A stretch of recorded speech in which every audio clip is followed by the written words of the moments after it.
सो hi guys, welcome और welcome back to my channel. This is Shravani, hope you are doing well. So guys, ये जो blog है specially आपको content देख के पता चल गया होगा, बट इसमें मैं अपना कुछ पर्सनल चीज़ें शेयर करना चाह रही हूँ आप लोगों के साथ, क्योंकि ये सब कुछ सबके साथ होता है।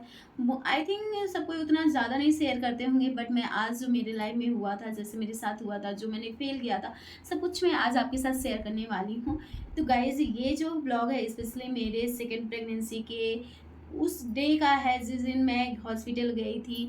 और गाइस, आपको बता दूं, मेरा तो सी सेक्शन है, जैसे कि आप लोगों को पता ही चल गया होगा। और ये जो मेरा सी सेक्शन है, ये प्री प्लान सी सेक्शन है। ऐसा नहीं है कि हाँ हमें गए और फिर कुछ ऐसा मुझे दिक्कत हुआ तो हमारा सी सेक्शन हुआ, कुछ ऐसा ऐसा नहीं है। बस हमने पहले प्लानिंग कर लिया था, और आप लोगों को पता है, जब हमें डेट पता है और हमें सी सेक्शन ही करवाना है, तो हमने पंडित जी से बाकायदे डेट वगैरह सब दिखा लिया था, मुहूर्त वगैरह निकलवा लिया था। क्योंकि एक होता है ना कि बेबी को लेके एक हम इंसान प्रिपेयर कर रहे हैं। अगर हमें पता है कि हम पहले से ही सब कुछ चेक कर सकते हैं, तो हमें करवा लेना चाहिए। सो गाइज, ये हम अभी स्टार्ट करते हैं। जैसे कि आपको बता दें, सी सेक्शन था, ऑलरेडी मेरा फर्स्ट वाला सी सेक्शन हो चुका था। बट इस बार जो था, मुझे बहुत ही ज़्यादा बहुत बहुत बहुत ज़्यादा डर लगा हुआ था। और मैं बहुत ज़्यादा खुश भी थी कि हाँ, मेरा सेकंड बेबी आने वाला है, आज मेरे पास आ जाएगा। बट गाइज, वो मैं क्लिप लगा के रखूँगी जिस दिन जब मैं जा रही थी घर से, और फिर जब मैं गई, क्या क्या हुआ मेरे साथ। तो गाइस, हमने चॉकलेट खा जैसे लो। कि आप देखा, हम मैं गई और उस दिन था वेडनेसडे, एंड ड्रेसेस वगैरह मैंने पहन लिया। बट गाइस, सब कुछ यहाँ पर क्या था, मम्मी नहीं थी, मतलब सासू माँ थी। बट एक होता है जो अपनी माँ, वो वाला, वो मम्मी नहीं थी। तो मुझे ना बहुत डर लग रहा था। इस डर की वजह से मैं पहले ही 10 डेज़ पहले ही मैं एडमिट हो चुकी थी, क्योंकि इतना ज़्यादा मैं टेंशन ले ली थी वगैरह वगैरह। मेरा बहुत ज़्यादा ही इस बार क्रिटिकल केस था, हाई रिस्क प्रेगनेंसी होता है ना, वो वाला था। मैं पहले ही 10 दिन पहले ही एडमिट हो गई थी, क्योंकि मेरा जो बीपी वगैरह बहुत ज़्यादा, बीपी ज़्यादा, और बच्चे का जो ये हार्ट बीट था वो बहुत ही ज़्यादा था। एंड मुझे फ़ीवर हो गया था अचानक। अचानक हुआ था कि मैं रात भर सोई नहीं, मुझे नींद नहीं आया, मैं बस सोचती रही, जिसकी वजह से मुझे जब पता चल गया मुझे अभी सी सेक्शन करवाना है वगैरह वगैरह। बट गाइस, आपको बता दूं, आप सी सेक्शन को लेके डरे नहीं, क्योंकि मेरा 2 सी सेक्शन हो गया। मुझे सच बाय गॉड कुछ भी नहीं हुआ था। मतलब बहुत ही नॉर्मल होता है ऐसा। मेरे साथ तो वैसे ही हुआ था, कोई भी डरने की बात नहीं थी। सो गाइस, हम लोगों ने घर गया, यहाँ से रेडी हो गए, मैं अपने रूम से नीचे गई, नीचे सबसे भगवान जी से प्रणाम की, मम्मी पापा सब। जैसे मैं पापा का पैर छुई और घर से निकलने लगी, मुझे इतना रोना आया, इतना रोना आया कि पापा लोग बोले कि नहीं, रो क्यों रही है, सब अच्छा होगा। बट फिर भी मुझे बहुत डर लग रहा था। और मेरे पापा आए थे, मेरे पापा उस समय गाँव गए थे। उस समय केस बहुत ज़्यादा ख़राब था, दादू जी का तबीयत ख़राब था। दादू जी को एकदम ठीक हो गए, उनको घर से लाके हॉस्पिटल से लाके पापा घर रख के, फिर घर से गाँव से, मतलब यूपी से दिल्ली आए डायरेक्ट। पापा उस दिन 1 हफ्ता 10 दिन हॉस्पिटल में उनका बीता था, वो सोए नहीं थे अच्छे से। फिर यहाँ भी आए, यहाँ भी 2 दिन उनको हॉस्पिटल में था। फिर मैं बोली कि आ जाएँगे, मम्मी आ नहीं पाई थी, क्योंकि पापा गाँव गए थे, मम्मी को वहाँ से आने में दिक्कत था। मम्मी अकेले आती, कैसे भाई लेके आता, तो फिर वो काम वगैरह में दिक्कत होता। फिर पापा थे, पापा रात भर थे। मैं सारा क्लिप लगाते जाऊँगी, आप देखते जाइए। पापा जो है रात भर थे, और मेरी जो फर्स्ट बेबी है, बेबी गर्ल, वो मेरे साथ ही रहती थी। हॉस्पिटल में भी गाइस सच में बहुत ही अच्छा लगा था। एंड गाइस, जब हम हॉस्पिटल गए तो हमें मॉर्निंग में बुला लिया, और रात को कुछ बिना खाए जाना होता है। बिना खाए हम लोग गए थे यहाँ से, आई थिंक 8-8 बजे निकले थे, वहाँ पर पहुँच गए आधा-आधा घंटा में। मेरा जो हॉस्पिटल था, मैं आपको बता दूँ, एरोप्लेन में ही है, उत्तम नगर में माता रूप रानी हॉस्पिटल है। सच में बहुत ही अच्छा हॉस्पिटल है, गाइनो भी बहुत अच्छी है। तो आपको, अगर आप यहाँ आस-पास है, तो आप डैम श्योर आप उसमें जाके विज़िट कर सकते हैं, डॉक्टर से मिल सकते हैं, अगर आपको ऐसा कोई केस है। और वो सच में बहुत आईवीएफ वगैरह सब कुछ करती है। अगर आपको कोई दिक्कत इश्यू है, तो भी आप वहाँ पर जाके दिखा सकते हैं डॉक्टर को। बहुत अच्छा हॉस्पिटल है। एंड जो सर्विस वगैरह है, वो भी बहुत अच्छा है गाइस। सच में मुझे थोड़ा-सा भी फ़ील नहीं हुआ कि मैं घर में हूँ कि हॉस्पिटल में हूँ। बट जो मैं जितना ज़्यादा डरी थी, वैसा कुछ भी नहीं हुआ मेरे साथ। सब कुछ बहुत बहुत बहुत अच्छा था, थैंक यू गॉड। एंड मुझे सेकंड जो हुआ, वो बेबी बॉय हुआ।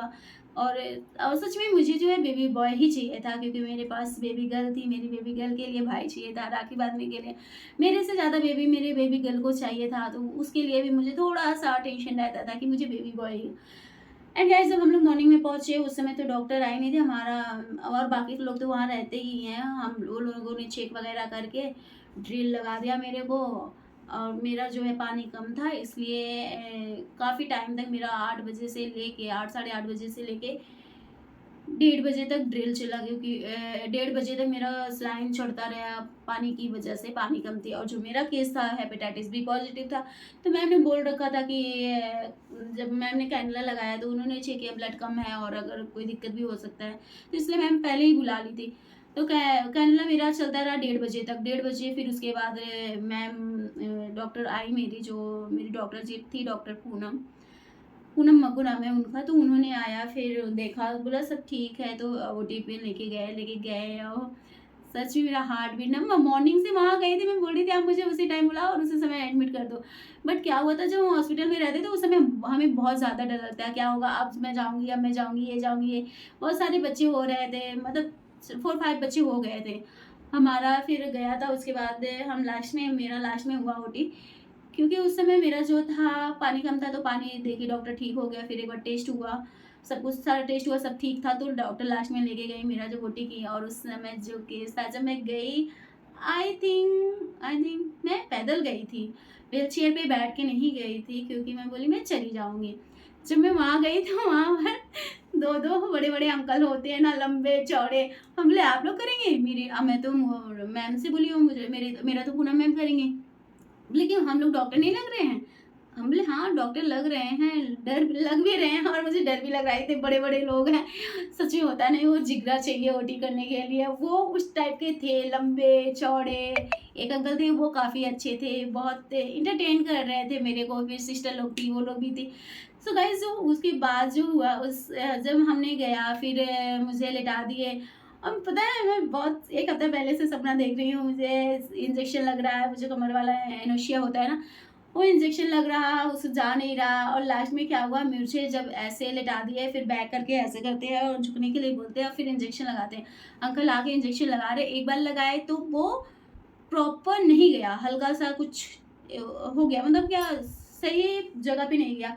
वो क्या होता है ना, जो हमारे ये रीढ़ की हड्डी होती है उसके बीच में, ये जो ऐसे-ऐसे हड्डी होती है ना, उसके बीच में मसल्स में लगाते हैं, वो हल्का-सा तिरछा हुआ था।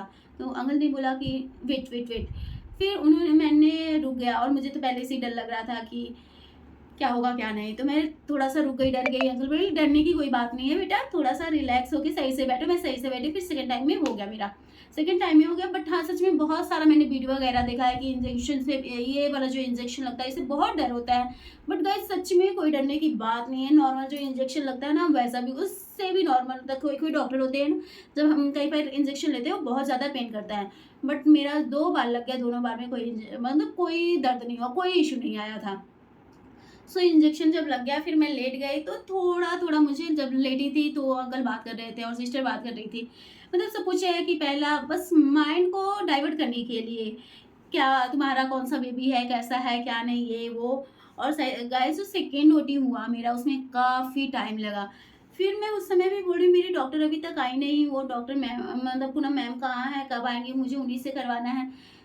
तो सिस्टर लोग बोली बेटा वेट करो, मैम आ जाएँगी, टेंशन मत लो सब। फिर जब मैम एक बार आई, मतलब मैं उस समय होश में थी, होश तो था, मतलब बस नीचे का बॉडी शून्य होता है।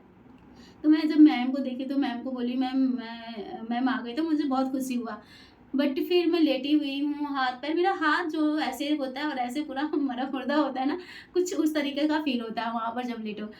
तो मैम आई, फिर सारा कुछ अंकल लोग रेडी किए थे, कट-वट कर दिए थे। और जो वहाँ पर डॉक्टर लोग रहते हैं, बच्चे का डॉक्टर अलग से और 3-4 लोग ऐसे रहते हैं, सिस्टर रहती हैं, बहुत लोग रहते हैं ओटी में। तो फिर मैं सोची थी इस बार हस्बैंड को लेके जाऊँगी, बट मैं मैम से बात नहीं कर पाई, मुझे डर लग रहा था। फिर उसके बाद क्या हुआ, डॉक्टर आई, फिर बेबी को निकाली और बेबी मेरा जैसे निकला वैसे क्या रोया, इस बार मैंने पूरा फ़ील किया था। और डॉक्टर ने बोला बेबी बॉय हुआ और ये क्राई कर रहा है। तब जाकर मतलब मेरे दिल में इतनी ज़्यादा खुशी हुई, इतनी ज़्यादा तसल्ली कि बेबी बॉय हुआ, निकल गया और वो क्राई कर रहा है, काफ़ी, मैं बोली हेल्दी है। फिर डॉक्टर बेबी बॉय के, मतलब बच्चों के डॉक्टर तो पास में रहते हैं, उन्होंने जल्दी-जल्दी साफ़-वाफ़ किया, सब कुछ रेडी किया। और फिर लास्ट में गाइस, हमको लगता है, फिर बच्चे को ले जाके बाहर दिखाए, सब कोई खुश हुआ, नानू थे, पापा थे, बाबू, बहनी थी। एंड उसके बाद गाइस जो हुआ, फिर काफ़ी टाइम लगा था, इस बार मेरा ब्लड बहुत ज़्यादा गिरा था और पानी भी बहुत ज़्यादा कम था मेरे शरीर में। और फिर क्या हुआ, काफ़ी टाइम लगा, जो स्टेसिस लगाने में मेरा जो पेस्टिंग हुआ, लास्ट में स्टेसिस लगा हुआ है, उसको कम से कम 1.5-2 घंटा लगा था। फिर होश तो था, हमें नॉर्मली था, ऐसा नहीं कि दोनों टाइम में बेहोश नहीं हुई थी। फिर हमें रूम में शिफ्ट किया गया और जब मैं ओटी से अपने रूम में जा रही थी, वहाँ पर पापा लोग मिले। मतलब देख के कितनी खुशी हुई थी, पापा बहुत ज़्यादा खुश हुए थे ये। उसके बाद हम लोग अपने रूम में गए तो भी मुझे होश था। और गाइस आपको बता दूँ, इस वक्त मुझे बेहोश हुआ ही नहीं। रूम में गए, मैं नॉर्मली बात-वात कर रही थी, काफ़ी टाइम तक देखे थे, खुश थे, हँस रहे थे, मस्ती कर रहे थे। फिर कुछ टाइम के बाद मेरा 3:30 बजे तक मेरा बेबी हुआ था 1:45 पे, 1:45 पीएम। फिर हम लोग आई थिंक 3:30 बजे अपने रूम में शिफ्ट हो गए। फिर बेबी को तो मतलब बच्चों वाले वार्ड में रखा गया था, वहाँ पर उसे नहलाया-धुलाया जा रहा था सब कुछ। मैं अपने रूम में चली गई। वहाँ रूम में जाने के बाद सब कोई मिले, सब कोई आया देखने के लिए।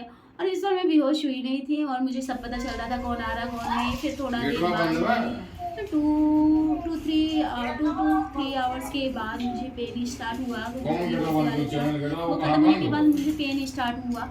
तो फिर मैंने नर्स को बोला, उन्होंने दर्द का इंजेक्शन दिया तो फिर ठीक हो गया। मतलब ज़्यादा कोई बहुत ज़्यादा हाइपर वाला मेरे साथ कुछ नहीं हुआ था।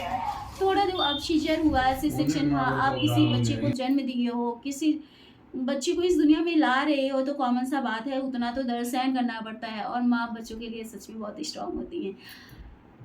और तो मैं सच में ये इतना ज़्यादा पावर गॉड ने दिया है कि हम सब कुछ हैंडल कर सकते हैं।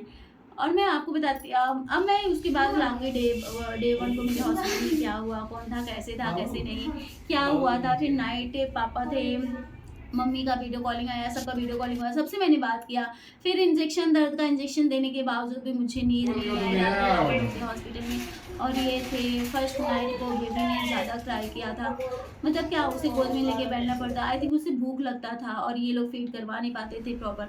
मैं फर्स्ट डे फीड तो हमारा सिस्टर ने करवाया था, बट नाइट को क्या हुआ था कि कोई शायद अच्छे से फीड नहीं करवा पाता था। वो फर्स्ट डे ज़्यादा परेशान किया था।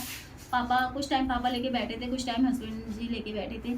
और मुझे पूरी नाइट नींद नहीं आई थी। बस मैं देखती जाती थी और मेरा फेस वगैरह मैं पीछे लगाऊंगी देखना पूरा सूज गया था। सो गाइज़ ये था मेरा सी सेक्शन का एक्सपीरियंस। मेरा बहुत ही हाई रिस्क प्रेगनेंसी था, बट बाय गॉड कुछ भी प्रॉब्लम नहीं हुआ, सब नॉर्मली हो गया। और वो जो डे होता है बहुत ही स्पेशल होता है और बहुत ही डरावना वाला होता है। उसके पहले मेरे जिस दिन जाना था उसके फर्स्ट वाले नाइट को मुझे पूरी नाइट नींद नहीं आई थी, टेंशन की वजह से कि मैं जाऊंगी ओटी में, क्या होगा मेरे साथ, कैसे होगा। कितना सारा हम लोग वीडियो देख लेते हैं फालतू का कि ऐसा दर्द होगा ये वो। सो गाइज मैं ये कहना चाहूँगी, सबकी बॉडी अलग होती है, सबकी रिएक्शन अलग होती है। सो आप ये मत देख लेना कि किसी का देख लिया कि उसे बहुत ज़्यादा पेन होता है, उसको बहुत ज़्यादा ऐसा होता है, मेरे साथ भी होगा। तो गाइज नहीं, किसी का बॉडी कुछ रिएक्ट करेगा, कुछ अलग होगा। बट हाँ, मैं श्योर बता रही हूँ, मेरा 2 सेक्शन हो गया, मुझे कोई भी इशू नहीं आया कि बहुत ज़्यादा एनोशिया का जो है दिक्कत ही बहुत ज़्यादा पेन किया। बट पेन तो करेगा, क्योंकि आप तो जानते हो 3 लेयर पूरा प्रॉपर करता है। वो 3 लेयर की सिलाई होती है, फिर अंदर में कितने लेयर कटते हैं। तो आप सोच सकते हो कि पेन तो होगा, बट एक होता है कि जो कि हमें कि कुछ मिल रहा है, कुछ पाने के लिए बहुत कुछ खोना पड़ता है। तो हमें उतना सहन करने की शक्ति भगवान देते हैं कि हम सहन कर सकें। इसलिए कुदरत का बनाया हुआ और जो बाय नेचुरल चीज़ें होती है, जो नॉर्मल डिलीवरी होती है, उन्हें भी तो बहुत ज़्यादा पेन होता है। मैंने देखा भी था आस-पास, हमारा जब ओटी के लिए था, पास में नॉर्मल डिलीवरी भी थी। तो गाइज़ ऐसा नहीं कहा जाएगा कि सी सेक्शन में बहुत ज़्यादा पेन नहीं होता और नॉर्मल में बहुत ज़्यादा पेन होता है। गाइज़ अगर आप स्ट्रॉन्ग रहोगे, आप पॉजिटिव सोचोगे तो सच में कुछ भी नहीं होगा। ऑलवेज़ थिंक पॉजिटिव, क्योंकि अगर हम नेगेटिव पहले से ही सोच लेंगे तो जो चीज़ नहीं भी होना रहेगा वो होगा। अगर आप सोचोगे कि मुझे दर्द नहीं होगा, मुझे ऐसा नहीं होगा, हमें स्ट्रॉन्ग बनना है क्योंकि हमें बेबी लेना है। और जब हम बेबी देखते हैं, जब ओटी करने के बाद जैसे बेबी निकाले, मैम ने उसे हल्का सा क्लीन करके मेरे पास लाई तो देख के क्या खुशी होती है, मतलब सारा दर्द खत्म हो जाता है। तो जो भी अभी प्रेग्नेंट हैं उनके लिए मेरा यही है कि आप हमेशा पॉजिटिव सोचिए और आपके पास बेबी आएगा। तो गाइस आप खुश रहिए, ज़्यादा टेंशन लेने की ज़रूरत नहीं है। और मैं टेंशन ले के मैं 2 दिन एडमिट थी हॉस्पिटल में। बिना बीमारी की बीमारी हो जाती है, सबसे बड़ी बीमारी है टेंशन। हम लोग टेंशन ले लेते हैं और टेंशन की वजह से बीपी हाई हो जाता है। बीपी की वजह से बीपी से कितनी दिक्कत होती है प्रेगनेंसी में, तो बहुत ज़्यादा। हमेशा पॉजिटिव रहिए, ठीक है। सो गाइस इस ब्लॉग को मैं यहाँ पर एंड करती हूँ, मिलती हूँ नेक्स्ट ब्लॉग में। Bye bye. But guys like share subscribe करना मत भूलिएगा। और जो भी न्यू मॉम बनने वाली हैं या मॉम बन चुकी हैं, प्रेग्नेंट हैं, सो गाइस आप चैनल को ज़रूर सब्सक्राइब कर लीजिएगा। अब मैं न्यू टिप लेके आने वाली हूँ कि आपको बेबी का कैसे केयर करना है, क्या करना है, क्या क्या नहीं करना है। सो बाय।